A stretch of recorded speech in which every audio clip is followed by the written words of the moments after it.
we present a novel method for optimizing and controlling soft robots while simultaneously learning a compact representation of the robot's state. One of the largest challenges in modeling, motion planning, and control of soft robots is expressing their high-dimensional state space with a lower-dimensional representation that is tractable for control.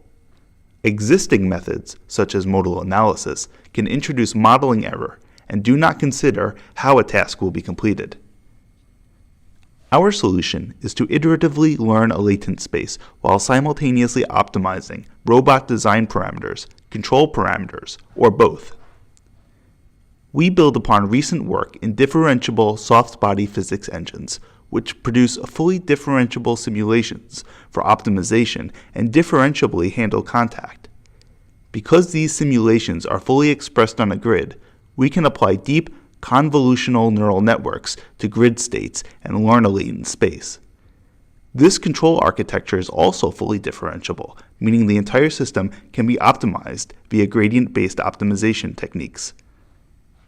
With our automated state representation, the only work a human has to do is specify an initial robot morphology and a loss function. We demonstrate our algorithm on model robots. This 2D biped must walk as far to the right as possible. Here is an optimized biped in both materials and control. Bluer regions represent stiffer material.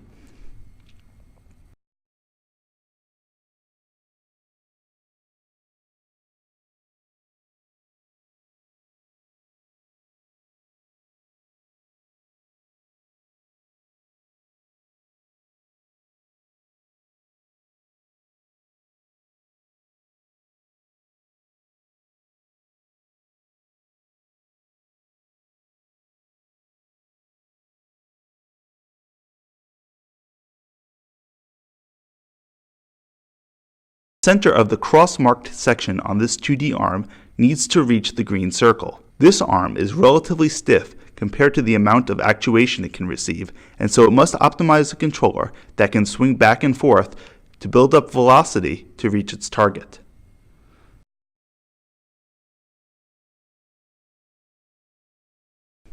The center of the cross-marked section on this 2D elephant needs to reach the green circle. The elephant must optimize the controller so that it can reach the target circle.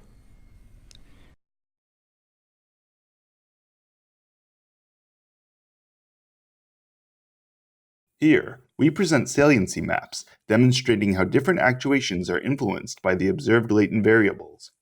The intensity of the colored squares represents how much each actuator depends on the variable over time. The first 4 figures correspond to leg actuators, the latter 6 to trunk actuators. As can be seen, actuators in respective parts of the body have correlated dependence on latent variables. The second saliency map shows how output actuations depend on pixels. The actuators tend to depend more on the extremal and less on the internal parts of the robot. In this bunny task, the robot must walk forward and its 2 upper arms, or ears, must reach the 2 circles. This is a challenging task that cannot be solved with 100% accuracy. This 2D rhinoceros robot was created directly from a .png image to demonstrate that our algorithm is capable of handling unstructured inputs with curved sections. In this extension to 3D, this 3D quadruped must run as far to the right as possible in the allotted time.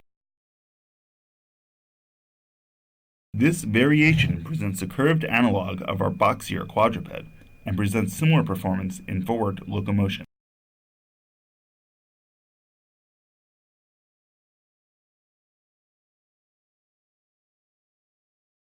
This hexapod, which also must run as far to the right as possible, represents our most dynamically complex 3D example, with 24 actuators. Thank you for your time.